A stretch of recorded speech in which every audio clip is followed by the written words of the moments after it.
लानत है तुम जैसे पति पर। मेरे दादाजी ने तुम जैसे निठल्ले और डरपोक आदमी से मेरी पता नहीं क्यों शादी करवा दी।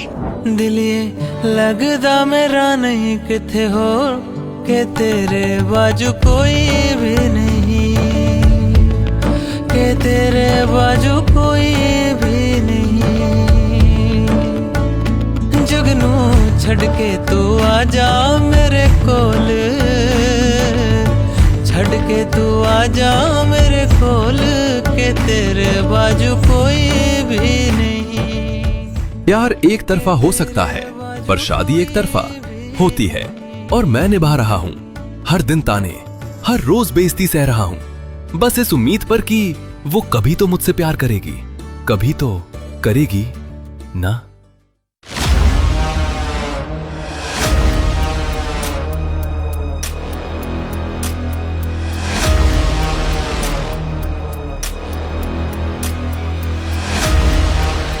अभी अभी खबर मिली है कि टाइगर लौट आया है।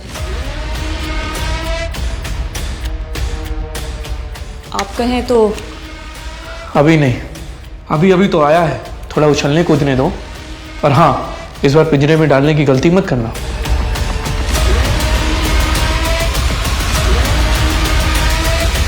टाइगर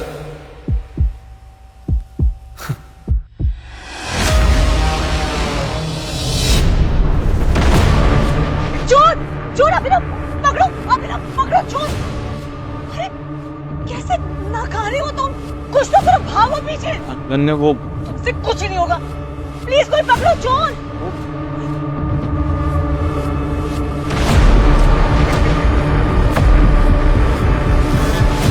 हद है अभिनव, कल वो गली का गुंडा आकर तुम्हारी बीवी को कुछ भी बोलकर चला गया और तुम्हारे मुंह से एक शब्द तक नहीं निकला, और आज ये तुम्हें जरा सा भी अंदाजा है कि वो फोन मेरे लिए कितना इंपॉर्टेंट है। You know what? लानत है तुम जैसे पति पर। मेरे डैड चाहते ना तो किसी बॉलीवुड स्टार से मेरी शादी करवा सकते थे, लेकिन मेरे दादाजी ने तुम जैसे निठल्ले और डरपोक आदमी से मेरी पता नहीं क्यों शादी करवा दी। Oh God!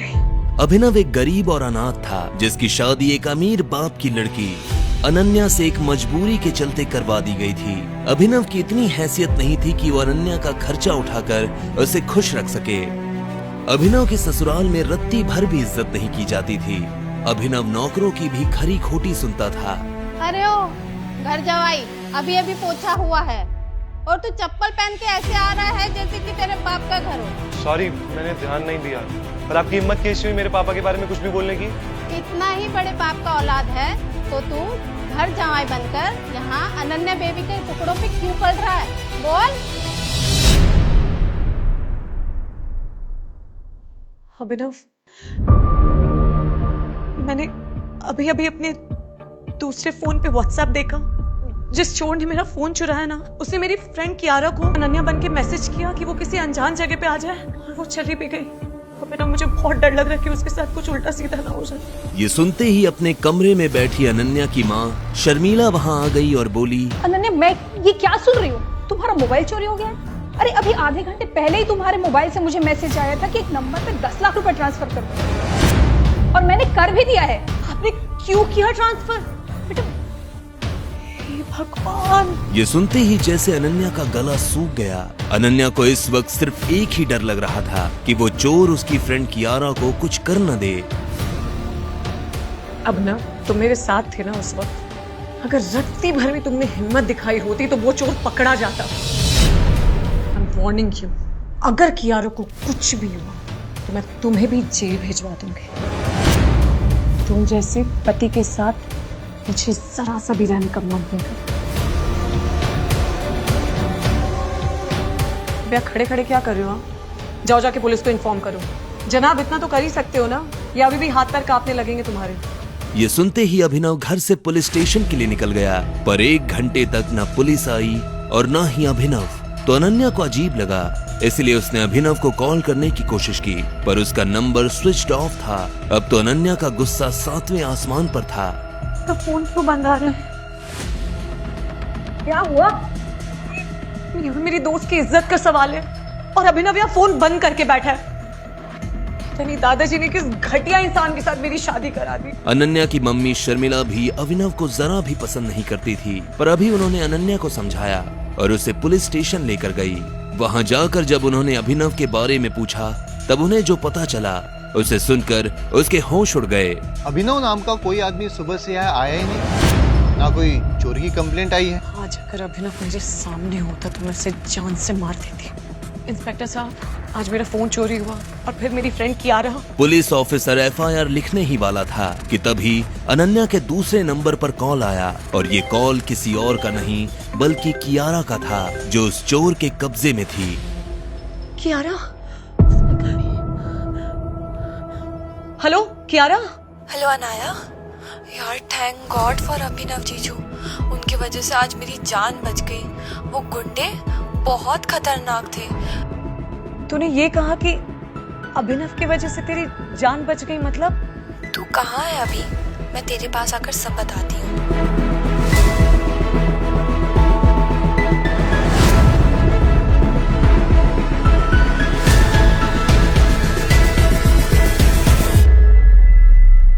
बैठो बैठो, एक सेकंड। कैसी हो तुम? क्या हुआ मुझे बताओ। जिस चोर ने तेरा फोन चुराया था वो छोटा मोटा गुंडा नहीं था। आई एम श्योर वो बहुत बड़ा गुंडा था और वो एक बहुत बड़े आतंकवादी के लिए काम करता है और वो आतंकवादी दुबई में रहता है। सर आई एम श्योर उनका एक ह्यूमन ट्रैफिकिंग का बहुत बड़ा रैकेट है और मैं जब उनकी गिरफ्त में थी तो मैं उनके कुछ भी कह रही थी। प्लीज मुझे छोड़ दो। मुझे तो मेरी फ्रेंड अनन्या ने यहाँ पे बुलाया था। मुझे नहीं पता था मेरे साथ ऐसा होगा। मुझे लगा था अनन्या अपने हस्बैंड अभिनव के बारे में मुझे कुछ बोलना चाहती है। Please please. ए लड़की, किसका नाम ले रही है? ये अभिनव कौन है? फिर क्या हुआ कियारा? मैंने उनसे रिक्वेस्ट करी कि वो एक बार मेरे फोन में अभिनव जीजू का फोटो देख ले, तो ना जाने क्यों वो जीजू का फोटो देख घबरा गए।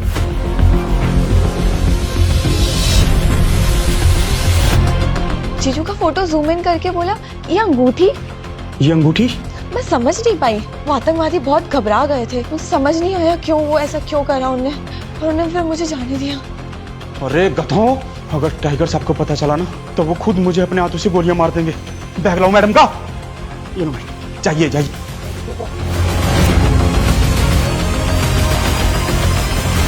व्हाट? ये कैसे पॉसिबल हो सकता है? मत, जो आदमी उस चोर के पीछे भागा तक नहीं, उसे ये अंडरवर्ल्ड लेवल का आतंकवादी कैसे जानता है? और वो अभिनव को टाइगर क्यों बोल रहा था? ये उसका फोन क्यों नहीं लग रहा है? पता नहीं कहाँ है वो।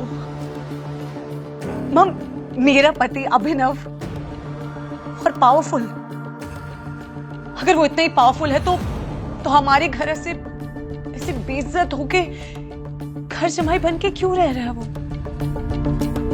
हे भगवान, मेरा सर, मुझे चक्कर आ रहा है। क्या वाकई में अभिनव ही है टाइगर?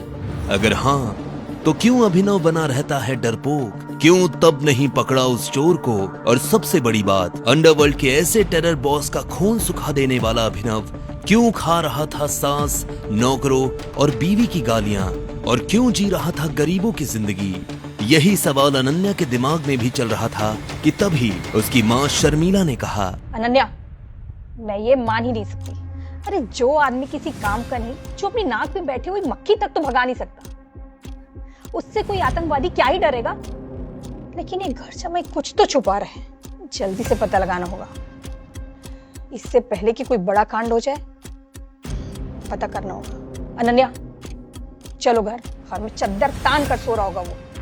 चलो। अनन्या और उसकी माँ शर्मिला घर आ गए और वहां भी अभिनव नहीं था। अभिनव कहाँ मर गया? अनन्या ने पूरी रात यही सोचकर निकाल दी कि अभिनव की असलियत क्या है। उसने कई बार अभिनव को फोन करने की कोशिश की। उसे तरह तरह के ख्याल भी आ रहे थे। कहीं अभिनव को कुछ हो तो नहीं गया, कहीं खुद अभिनव कोई टेररिस्ट या डॉन तो नहीं। सुबह होते ही जैसे ही अभिनव लौटा तो अनन्या ने उससे बात करनी चाहिए। वो जानना चाहती थी कि जो कियारा बोल रही थी क्या वो सच था या कोई गलतफहमी। पर अनन्या आज जल्दी में थी, क्योंकि वो अपने पति को छोड़ जिस लड़के चिराग को पसंद करती और वो आज घर आने वाला था। क्या हुआ रघु काका? जा और बाजार से ये राशन ले आ। आज अनन्या मैडम के ऑफिस वाले दोस्त चिराग आ रहे, जिनके साथ वो अक्सर लेट नाइट आती है। अब पति तू है उनका, खातिरदारी उस दोस्त की करनी पड़ रही है। 1 किलो चावल, 1 किलो आटा, आवोकाडो, ये सब तो चाइनीज लग रहा है। अभिनव को पता था कि ये नौकर घर का पुराना नौकर है, जिसकी इज्जत घर में अभिनव से कई गुना ज्यादा है। तभी अभिनव का फोन बजा और स्क्रीन पर नंबर देखकर वो चौंक गया, क्योंकि नंबर टर्की से था। सॉरी। अबे ओ सूरदास, अंधा है क्या? तेरी हिम्मत कैसे हुई मुझसे टकराने की? हाँ, क्या कर रहे हैं आप? छोड़िए। बेटा तू जानता नहीं है तो किससे टकरा गया है? गज्जू भाई का नाम सुना है? अब टकरा गया है तो हरजाना दे के जाना पड़ेगा, समझा? अबे ओए, ये तो वही घर जमाई है ना, जिसकी अरब पति और खूबसूरत पत्नी है। एक काम करते राजा, आज इसे किडनैप कर लेते हैं और इसी बहाने इसकी पत्नी को भी अपने अड्डे पे बुलाएंगे। पूरी रात पार्टी होगी। अभिनव का फोन फिर बजा। बार बार फोन को बजता देख कालिया ने अभिनव का फोन उससे छीन लिया और बोला, फोन दो, कुछ भी करना, फोन मत उठाना। आइटम का फोन है तेरी? बोला था ना हरजाना देना पड़ेगा। अरे मैं भी तो देखूं उसकी सुरीली आवाज। क्या नाम बताया था? अनन्या। फोन मत हेलो। उस फोन पर कालिया को सामने वाले ने जो कहा, उसे सुनकर कालिया थर थर कांपने लगा और पसीना पसीना हो गया। माफ कर दो भाई, गलती हो गई हमारी। कालिया के ऐसा बोलते ही सारे गुंडे अभिनव के सामने नतमस्तक हो गए। हम तुम्हें पहचान नहीं पाए, माफ कर दो भाई। सॉरी भाई। मैंने तो उसे गरीब और फटीचर समझा था। क्या इसकी पत्नी इसकी हकीकत जानती है? भाई माफ कर दो भाई, भाई माफ कर दो। तभी धूल उड़ने लगी और सबने आसमान में देखा कि एक हेलीकॉप्टर नीचे उतर रहा है। आखिर क्यों आया वो हेलीकॉप्टर और क्यों वो गुंडे अभिनव के तलवे चाटने लगे? क्या है टर्की से अभिनव का कनेक्शन? अगले दिन जो खबर अनन्या की मां शर्मिला को मिली, उससे तहलका मच गया। शर्मिला जी, जिस गरीब घर जमाई अभिनव से आप बर्तन मंजवाती थी ना, उसके प्लेन को पकड़कर 200 करोड़ की मांग की गई।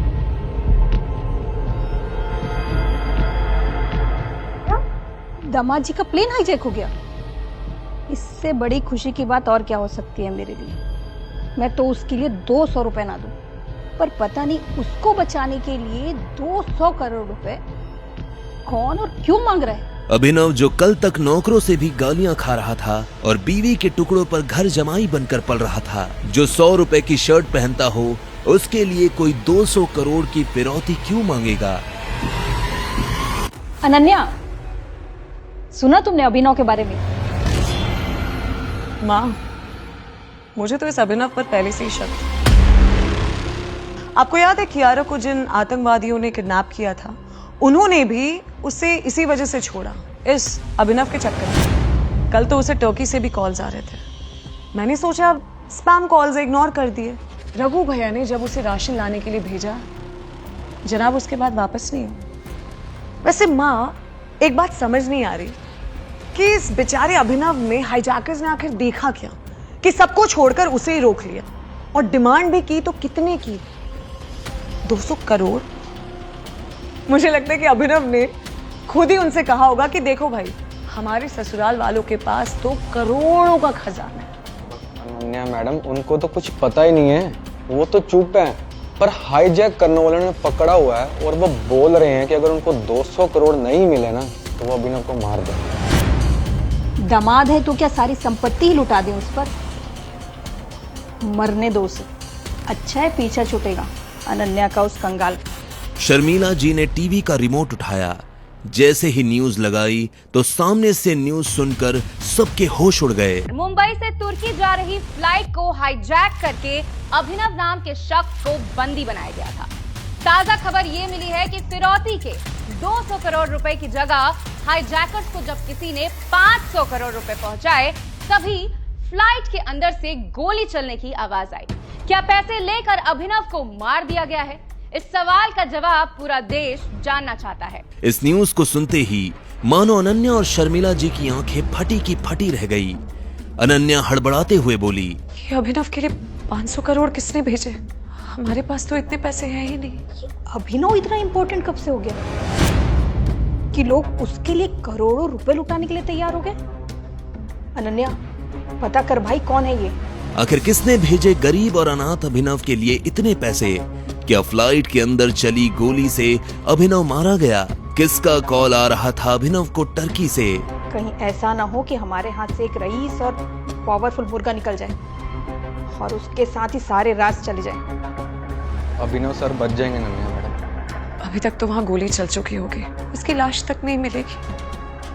चीथड़े हो गए होंगे उसके। आप सब लोग गलती कर रहे हैं। आप लोग अभिनव सर को जानते ही नहीं। शट अप, तुम हमारे मैनेजर हो, इस बात को भूलो मत। आई हैव प्रूफ मैडम, ये देखिए।